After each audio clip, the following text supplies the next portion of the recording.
مولانا احمد لاٹ صاحب جو انڈیا کے بہت بڑے بزرگ ہیں، مرکز نظام الدین کے، وہ رائمنڈ کے لیے پاکستان تشریف لائے تھے اور رائمنڈ اجتماع میں انہوں نے بیان بھی کیا، شرکت کی۔ وہاں انہوں نے مجمع کو مخاطب کر کے ایک عمل بتلایا۔ وہ 7 آیات پڑھنے کا بتایا کہ اگر آسمان نیچے آ جائے، زمین اوپر چلی جائے تو آپ کا بال بھی بیکار نہیں ہوگا، یعنی آپ کے کسی بال کے اوپر بھی کوئی مصیبت نہیں آئے گی اگر ان آیات کو آپ ورد کرتے ہیں صبح و شام۔ بہت سارے دوست احباب نے مجھ سے رابطہ کیا اور پوچھا کہ یہ جو حضرت نے یہ وظیفہ بتلایا ہے تو اس کو کریں، کیا کریں؟ تو یہ واقعی بہت ہی مجرب وظیفہ ہے۔ حضرت کعب بن احبار رضی اللہ تعالیٰ عنہ سے بھی منقول ہے، ان کا عمل تھا یہ۔ انہوں نے یہ فرمایا تھا کہ اگر زمین، جو بندہ ان 7 آیات کو اہتمام سے پڑھتا ہے، اگرچہ آسمان زمین پر گر بھی پڑے لیکن یہ بندہ اس سے محفوظ رہے گا۔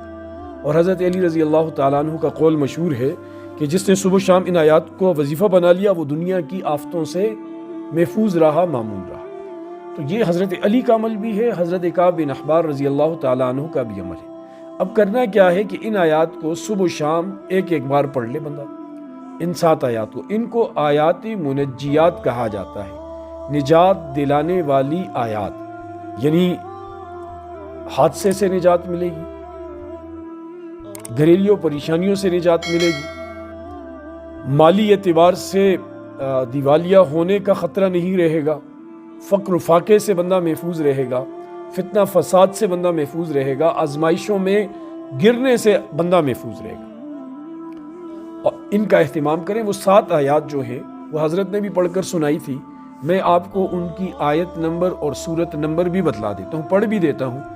اور اگر آپ ان کو ترجمے کے ساتھ پڑھیں، آیت پڑھیں پھر اس کا ترجمہ پڑھیں، تو ان 7 آیات کا لب لباب خلاصہ آپ ترجمہ پڑھ کر یہی نکالیں گے کہ یہ واقعی ان کے اندر انہی مضامین کا ذکر ہے کہ اگر اللہ پاک آپ کو کچھ خیر دینا چاہے تو کوئی روک نہیں سکتا۔ اللہ پاک اگر آپ کے ساتھ کوئی اچھائی کا ارادہ کریں، کوئی اس میں رد و بدل نہیں کر سکتا۔ اگر اللہ پاک آپ کے اوپر کوئی آزمائش لانا چاہیں، کسی مصیبت میں مبتلا کرنا چاہیں تو اللہ کے علاوہ کوئی ہٹا بھی نہیں سکتا۔ دنیا کے سارے جانور، دنیا کی ساری مخلوقیں، وہ اللہ پاک نے ان کو پیشانی کے بالوں سے، یعنی قبضے میں اللہ کے پکڑا ہوا ہے۔ اللہ کی مرضی، اللہ کے حکم کے بغیر کوئی سر منہ بال برابر بھی روگردانی نہیں کر سکتا۔ اس لیے ترجمے کے ساتھ پڑھیں گے انشاءاللہ تو بڑا فائدہ ہوگا۔ اور ذہن میں یہ رکھیں جو نبی علیہ السلام نے ایک مرتبہ عبداللہ ابن عباس رضی اللہ عنہما سے فرمایا تھا کہ وَعْلَمْ أَنَّ الْأُمَّةَ لَوِ اجْتَمَعَتْ عَلَىٰ أَن يَنْفَعُوكَ بِشَيْءٍ لَمْ يَنْفَعُوكَ إِلَّا بِشَيْءٍ قَدْ كَتَبَ اللَّهُ لَكَ، کہ اے لڑکے یہ بات جان لو، یقین کر لو کہ اگر امت ساری جمع ہو جائے تمہیں نفع دینے کے لیے، وہ تمہیں کوئی نفع نہیں دے سکتے سوائے اس کے جو اللہ نے تمہارے لیے لکھا۔ وَإِنِ اجْتَمَعُوا عَلَىٰ أَن يَضُرُّوكَ بِشَيْءٍ لَمْ يَضُرُّوكَ إِلَّا بِشَيْءٍ قَدْ كَتَبَ اللَّهُ عَلَيْكَ، اور اگر وہ سارے جمع ہو کر تمہیں نقصان دینا چاہیں تو وہ کوئی نقصان نہیں دے سکتے سوائے اس کے جو اللہ نے تمہارے لیے لکھا ہے۔ یہ عقیدہ ہو، بندہ پڑھے اور ترجمے کے ساتھ پڑھے تو انشاءاللہ یہ آیات اس کی حفاظتی حصار ہوں گی، اس کا یعنی ان کا باڈی گارڈ بنیں گی، ہر اعتبار سے، ہر شر سے، ہر مصیبت سے حفاظت کا ذریعہ بنیں گی۔ جو پہلی آیت ہے سورہ توبہ، آیت نمبر 51، سورۃ التوبہ آیت نمبر 51، قُل لَن يُصِيبَنَا إِلَّا مَا كَتَبَ اللَّهُ لَنَا هُوَ مَوْلَانَا وَعَلَى اللَّهِ فَلْيَتَوَكَّلِ الْمُؤْمِنُونَ۔ یہ آیت۔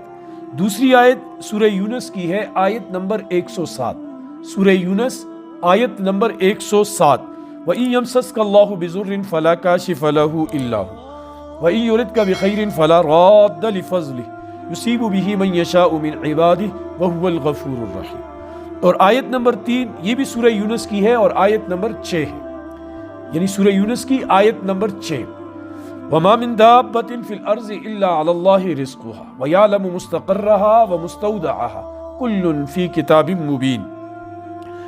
چوتھی آیت سورہ ہود کی ہے اور یہ آیت نمبر 56 ہے، إِنِّي تَوَكَّلْتُ عَلَى اللَّهِ رَبِّي وَرَبِّكُمْ مَا مِن دَابَّةٍ إِلَّا هُوَ آخِذٌ بِنَاصِيَتِهَا إِنَّ رَبِّي عَلَى صِرَاطٍ مُسْتَقِيمٍ۔ اور آیت نمبر 5 یہ سورۃ العنکبوت کی ہے اور سورۃ العنکبوت آیت نمبر 60، سورۃ العنکبوت آیت نمبر 60، وَكَأَيٍّ مِّن دَابَّةٍ لَا تَحْمِلُ رِزْقَهَا اللَّهُ يَرْزُقُهَا وَإِيَّاكُمْ وَهُوَ السَّمِيعُ الْعَلِيمُ۔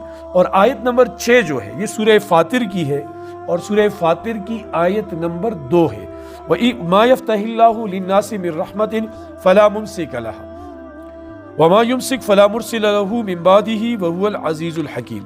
اور آیت نمبر 7 جو ہے یہ سورۃ الزمر کی ہے، سورۃ الزمر آیت نمبر 38، سورۃ الزمر آیت نمبر 38، وَلَئِن سَأَلْتَهُم مَّنْ خَلَقَ السَّمَاوَاتِ وَالْأَرْضَ لَيَقُولُنَّ اللَّهُ قُلْ أَفَرَأَيْتُم مَّا تَدْعُونَ مِن دُونِ اللَّهِ إِنْ أَرَادَنِيَ اللَّهُ بِضُرٍّ هَلْ هُنَّ كَاشِفَاتُ رَحْمَتِهِ هَلْ هُنَّ كَاشِفَاتُ ضُرِّهِ أَوْ أَرَادَنِي بِرَحْمَةٍ هَلْ هُنَّ مُمْسِكَاتُ رَحْمَتِهِ قُلْ حَسْبِيَ اللَّهُ عَلَيْهِ يَتَوَكَّلُ الْمُتَوَكِّلُونَ۔ ان آیات کا ترجمے کے ساتھ غور کر کے آپ پڑھیں گے تو یقین جانیں وہ جتنے ثمرات ہیں وہ آپ کو بھی حاصل ہوں گے۔ اللہ ہمیں سمجھ کی توفیق نصیب۔